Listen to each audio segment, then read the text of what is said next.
Lişimizin devamı hürmetlik vatandaş. Bugünkü ıslaq 2022 elifçinci ayının 24. günü. Endiki mavzumunda vatandaşım. Rusya armiyası Ukraynaga tacavuz qılğılı bir ay boldu. Kelgen joyida to'xtab qoldi.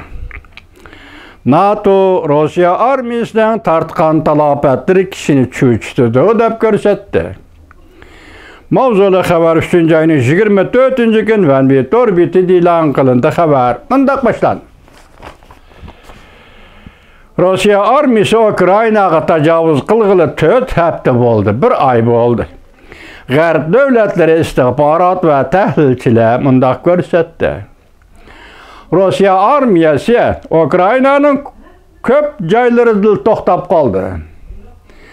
İlgirli gelmedi. Növbette Rusya armiyasida ölüm yetim, yaradar bo'lganlar, asir tushganlar, yo'qolib ketganlar jamiya 40 bin nafardan oshdi.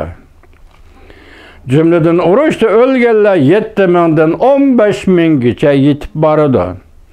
23. günü Rusya armiyasi qo'mondonlaridan vafot bo'lgan 15 kishi Ukraynanın Mariupol shahrida urushda vafot bo'ldi. İkinci Dünya urushidan beri Rusya armiyasi oliy qo'mondonlarining o'lim yetim nisbatida eng achchiq bir xotira qoldirdi. Angliya istihbarat organi 23. günü bunday ko'rsatdi. Ukraynanın sharq-shimol qismi jimjit. Ukrayna yana bir qatim ogohlantirib bunday ko'rsatdi. Rossiyadagi Ukraynaning shimolidagi Belarusiyani urush qilib kirishi mumkin. Rossiya balki Ukraynaning shimolidagi Belarusiyani urush qilib kirishi mumkin. Alomatlar oshkorildiki, ikki Rossiya va Belarusya demakchi.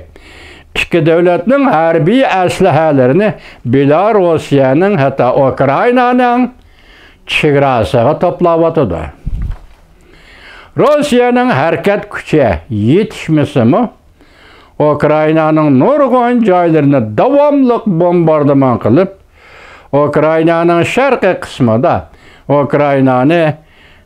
Ukrayna armiyasini qorishab qilib, Xarkovga ilgirlemoqchi bo'lyapti.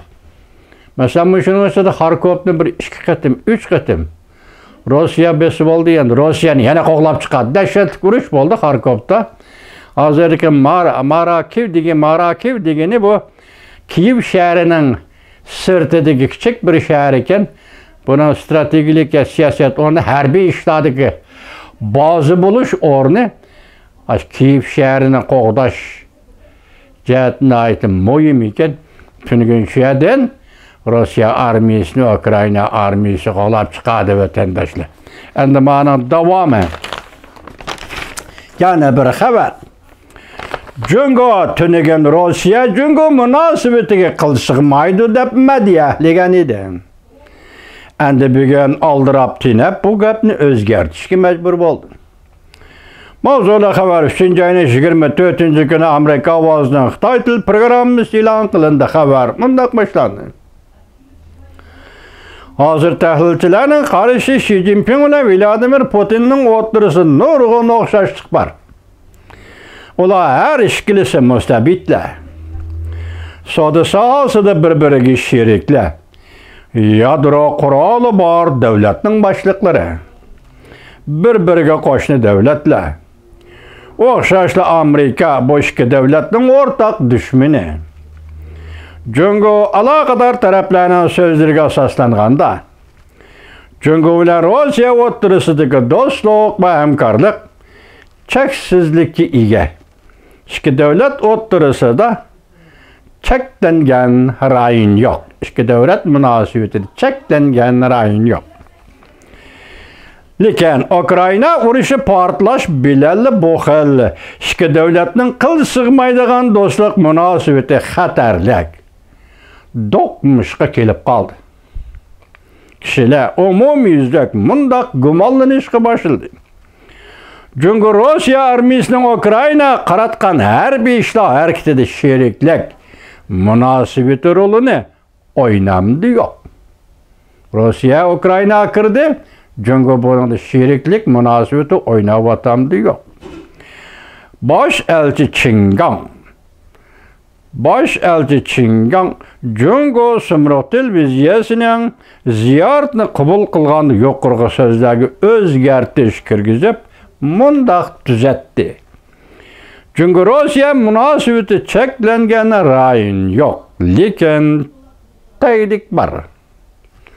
Bu tayinlik Birleşken Devletler Teşkilatı'nın nizamnamesi ve umumi e'tirof qilgan xalqaro qonunlarni negizlak prinsip qiladi. Tunugillatim bu xalqaro qonunlar Birleşken Devletler Teşkilatı degan gaplarni eg'izga olmagan.